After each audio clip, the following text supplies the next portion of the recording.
اعوذ باللہ من الشیطان الرجیم، بسم اللہ الرحمن الرحیم۔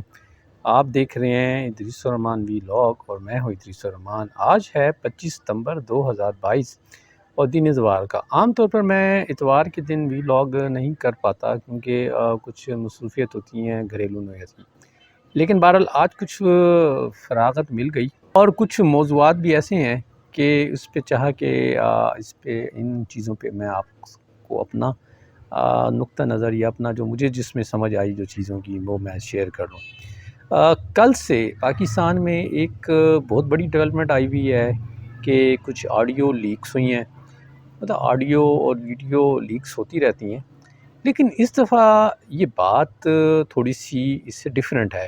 مطلب ڈیفرنٹ اس سے کہ پہلے عام طور پہ یہ سوال اٹھتے ہوتے تھے کہ اس طرح کی آڈیو اور یا ویڈیو اگر آتی ہیں تو وہ کون لیک کرتا ہے، لیکن اب کی بار تو سورس بھی ڈیفائن ہو گیا، یعنی کوئی ڈارک ویب پہ یہ بہت سارا ڈیٹا جو ہے وہ کو اویلیبل ہے، بلکہ بہت سارے آڈیوز اویلیبل ہیں سوشل فورمز پہ، اور ہیکرز کی طرف سے یہ ہے کہ وہ کلیم کر رہے ہیں کہ بہت زیادہ ڈیٹا ہے، یعنی پرائم منسٹر، موجودہ پرائم منسٹر کا بھی اور سابقہ پرائم منسٹر کا بھی۔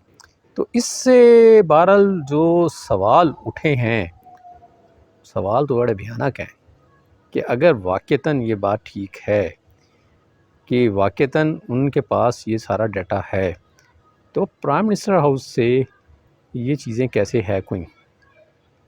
اچھا، میں نے 3 آڈیوز میں نے سنی۔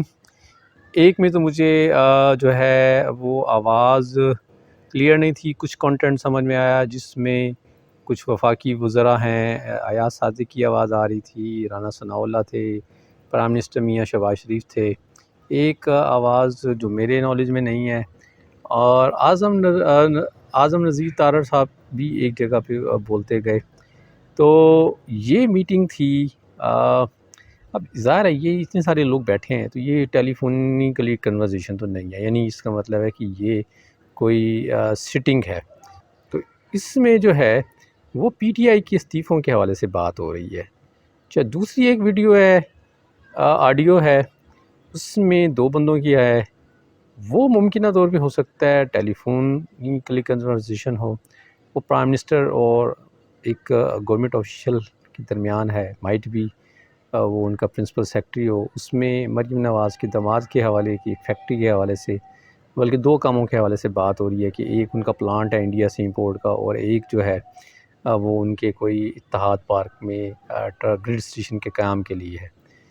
تو اس پہ میاں صاحب کہہ رہے تھے کہ جی یہ کر دینا چاہیے، لیکن جب انہیں بتاتا ہے جناب اعلیٰ یہ انڈیا سے ہے اور یہ پہلے ای سی سی میں جائے گا، پھر کیبنٹ میں جائے گا، اور جب یہ پتہ لگے گا کہ یہ سابقہ پرائم منسٹر کی جو نواسی ہے یہ اس کے ہسبینڈ کا ہے تو اور انڈیا سے ہے، تو پھر آپ لوگوں کے لیے مسائل آئیں گے، جس میں میاں صاحب ایگری کرتے ہیں کہ ہاں یہ ٹھیک ہے، تو اس کو میں خود بھی بتا دوں گا اور آپ بھی ٹیکنیکلی ان کو بتا دیں۔ دوسرا اس نے کہا جی وہ گریڈ اسٹیشن کا ہے تو پارک ہونے کا وہ کیا، انہوں نے کہا جی کوئی سوسائٹی ہے، ہاؤسنگ سوسائٹی ہے تو اس کے لیے، تو میاں صاحب کہتے ہیں ٹھیک ہے یار یہ اس کو کر دو، انہوں نے کہا جی یہ ہو جائے گا، اس میں تو کوئی ایشو بھی نہیں ہے۔ پھر ڈار صاحب کا ذکر آیا کہ جی ڈار صاحب نے کوئی اس طرح کی کوئی کام کرایا تھا میاں صاحب کے لیے، تو اگر ڈار صاحب آ جائیں تو وہ اس پہ۔ ایک تیسری ہے جس میں مریم نواز اور یہ پرہیپس شاید آڈیو مطلب کنورسیشن جو ہے یہ کوئی ٹیلی فونی کے لیے۔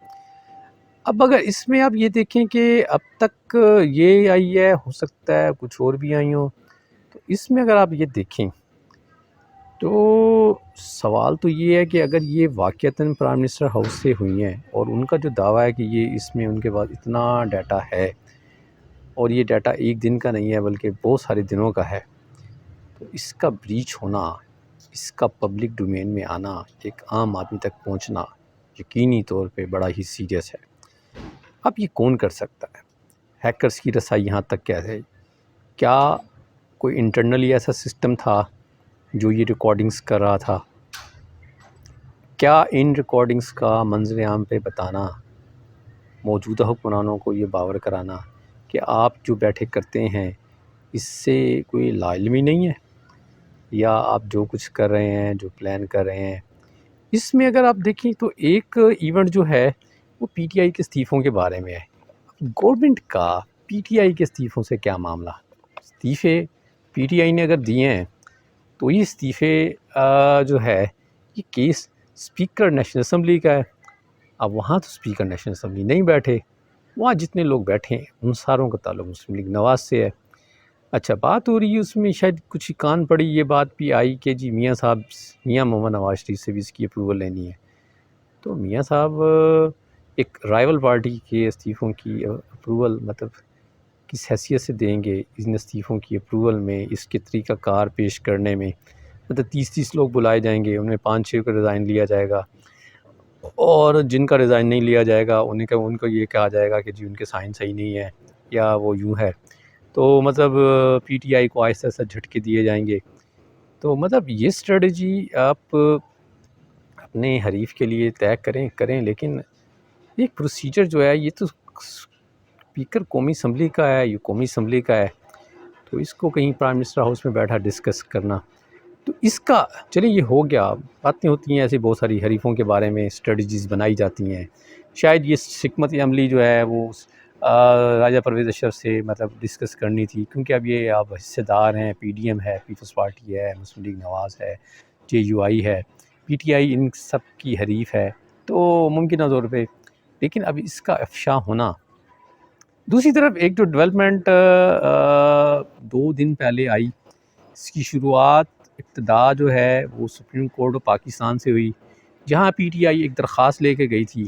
درخواست یہ تھی کہ اسلام آباد ہائی کورٹ میں پی ٹی آئی نے ایک درخواست لے کے گئی کہ جی ہمارے 123 استعفے تھے، وہ پچھلے اسپیکر نے قبول کر لیے تھے، نیا اسپیکر جو ہے نے کوئی 11 استعفے قبول کیے ہیں۔ اچھا ان میں سے بھی ایک صاحب تھے جن کا استعفیٰ ہوا تھا، وہ چلے گئے، انہوں نے کہا جی میں نے تو استعفیٰ دیا نہیں، وہ تو ایک ٹائپ شدہ تھا، میں نے ان سولیڈرٹی میں پارٹی پالیسی کو فالو کرتے دیا، لیکن میرا انٹینٹ اس طرح کا نہیں تھا۔ تو وہ بہرحال جسٹس سمن اللہ نے مطلب وہ 11 استعفے بھی فی الحال اس پہ نوٹیفیکیشن جو تھا الیکشن کمیشن کا وہ بھی سسپینڈ کیا۔ اسپیکر سے بھی جواب طلب کیا گیا کہ آیا انہوں نے کس پروسیجر کے تحت اس کو پروو کیا ہے۔ الیکشن کمیشن سے بھی جواب طلب کیا، اور یہ بھی ساتھ قرار دیا کہ جی یہ جو 123 استعفے ہیں جو قاسم سوری صاحب 123 استعفے جو قاسم سوری صاحب کے حوالے سے مشہور تھا کہ وہ استعفے منظور کر گئے تھے، ان کے عمل کو بھی غیر آئینی اور غیر قانونی قرار دیا۔ تو پی ٹی آئی اس اسلام آباد ہائی کورٹ کے اس ڈیسیژن کے خلاف سپریم کورٹ آف پاکستان میں گئی، تو جہاں چیف جسٹس عمر عطا بندیال نے یہ ان کی پلیز سنی، تو اس پہ انہوں نے ایک رائے یہ دی کہ جی اول تو یہ ایسی بات بنتی نہیں ہے اسلام آباد ہائی کورٹ کے فیصلے کو کے خلاف جایا جائے یا سیٹیسائڈ کیا جائے۔ تو انہوں نے کہ یہ ہے کہ دوسرا یہ اسپیکر کا معاملہ ہے، اس میں بھی وہ ان کی نہیں سمجھ میں آتی کہ وہ اس کو انٹرفیئر کریں۔ تو اس پہ انہوں نے ایک رائے دی کہ آپ لوگوں کو 5 سال کا مینڈیٹ تھا، تو آپ اسمبلی میں جائیں، آپ کیوں استعفے دینا چاہ رہے ہیں؟ جب 123 استعفے دیں گے تو بائی الیکشن ہوگا، بائی الیکشن پہ اتنا ہیوج خرچہ ہوگا، ملک میں حالات نہیں ہیں، سیلاب ہے، اکانومی کے برے حالات ہیں، تو آپ لوگوں کو تو اسمبلی میں اپنا رول پلے کرنا چاہیے۔ تو بات نکلی تھی وہاں سے۔ اب اس پہ بھی بہت سارا اعتراض بن سکتا ہے، جی چیف جسٹس صاحب کا کیا مینڈیٹ بنتا ہے وہ اس طرح کے مشورے دیں، وہ قانون کے مطابق درخواست کو نپٹاتے۔ تو دیکھیں جی بات یہ ہے کہ کیا جج جو ہے وہ معاشرے کا حصہ نہیں ہے؟ کیا جج کے سامنے اگر کوئی جائے تو اس کو ایک بہتری کی طرف اگر وہ کوئی رستہ دکھا سکتا ہے، تو کیا اس کو اس لیے نہیں دکھانا چاہیے کہ جی یہ اس سے اس حوالے سے مطلب اس سے مشاورت تو نہیں مانگی گئی تھی؟ مطلب مجھے ایک ذاتی حیثیت میں ایک سول سوٹ میں سامنا کرنا پڑا، تو عدالت میں جج صاحب نے کہا کہ یار مسئلہ کیا؟ ہم نے کہا یہ مسئلہ ہے، تو نے کہا یار اس کو نبیڑ دو۔ تو دوسرے دونوں فریقین کو طلب کیا اور اس مسئلے پہ ان کی کنسنٹ لے کے ریزالو کر دیا۔